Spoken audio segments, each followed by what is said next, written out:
नमस्कार, PGS news में आपका स्वागत है। पीजीएस न्यूज हर रोज लाता है हरियाणा से जुड़ी सभी महत्वपूर्ण और काम की खबरें, तो बिना समय गवाए जान लेते हैं।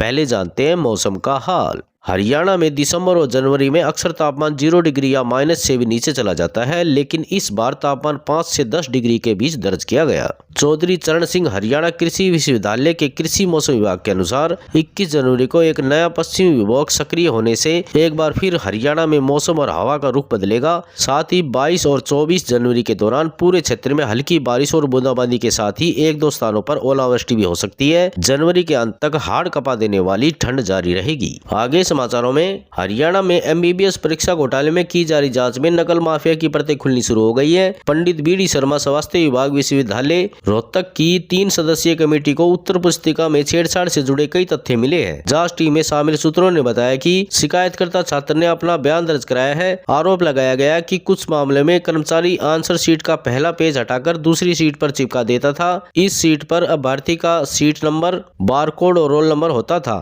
इस दूसरी शीट को अभ्यर्थी या उसकी ओर से किसी और ने दोबारा लिखा होता था। ऐसा इसलिए किया जाता था ताकि आंसर शीट असली लगे। इसके अलावा जांच टीम ने उस वीडियो की भी जांच की जिसमें नकल माफिया ऐसा करते नजर आ रहे हैं। आगे समाचारों में, हरियाणा के ओलंपिक मेडलिस्ट नीरज चोपड़ा शादी के बंधन में बंध गए हैं। उन्होंने 17 जनवरी को हिमानी मोर के साथ 7 फेरे लिए। इसका पता तब चला जब नीरज ने रविवार रात सोशल मीडिया पर फोटो शेयर किए। ऐसे में सभी जानना चाहते हैं कि नीरज चोपड़ा की दुल्हन हिमानी कौन है। हिमानी स्पोर्ट्स में सोनीपत का जाना माना चेहरा है। अपने चचेरे भाई से प्रेरित होकर टेनिस में उतरी हिमानी ने कई खिताब अपने नाम किए हैं। हिमानी वर्तमान में अमेरिका में स्पोर्ट्स मैनेजमेंट की पढ़ाई कर रही है। आगे समाचारों में, हरियाणा पंजाब के शंभू बॉर्डर से किसान कल दिल्ली कूच नहीं करेंगे। सोमवार को किसान मजदूर मोर्चा के संयोजक सरवण सिंह पंदेर ने शंभू बॉर्डर पर प्रेस कॉन्फ्रेंस कर कहा कि फिलहाल दिल्ली कूच टाल दिया गया है। उन्होंने कहा कि केंद्र सरकार 14 फरवरी से पहले मीटिंग करे। ये मीटिंग चंडीगढ़ की बजाय दिल्ली में होनी चाहिए। इससे पहले सुबह पंदेर ने कहा था कि दिल्ली कूच करेंगे। केंद्र फूट डालने की कोशिश में है। केंद्र ने किसानों को 14 फरवरी को चंडीगढ़ में बातचीत का न्योता दिया है। फसलों पर न्यूनतम समर्थन मूल्य एमएसपी पर गारंटी कानून समेत अन्य मांगों को लेकर संयुक्त किसान मोर्चा ने आज 20 जनवरी पंजाब, हरियाणा समेत देश भर में लोकसभा और राज्यसभा सांसदों के आवास का घेराव करने का ऐलान किया था।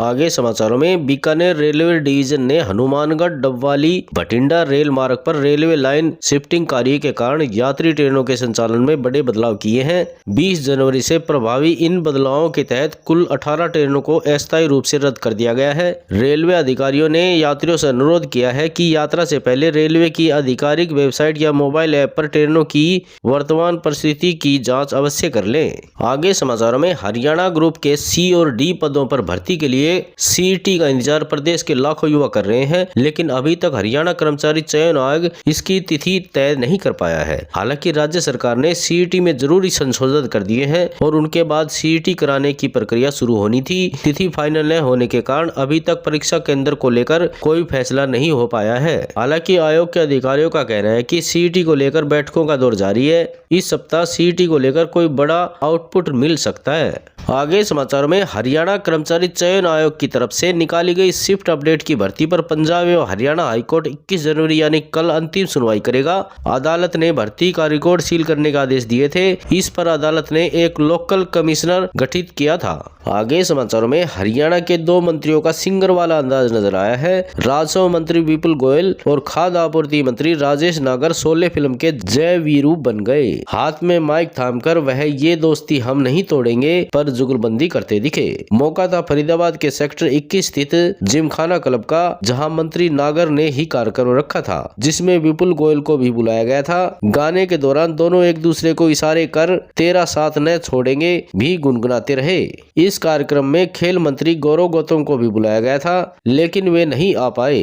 फरीदाबाद इलाके में तीनों मंत्रियों की दोस्ती खूब मशहूर है।